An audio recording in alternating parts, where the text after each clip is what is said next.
Doing a little fishing. Roadrunner sitting there with their little puppy. A couple of folks fishing down beyond her. It's a bit windy. It's got the water all choppy and dirty. Not the best for it, but hey, we'll take what we get.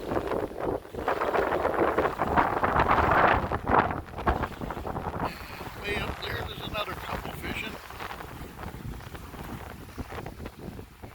Down that direction about 6 miles or so. That's where I grew up.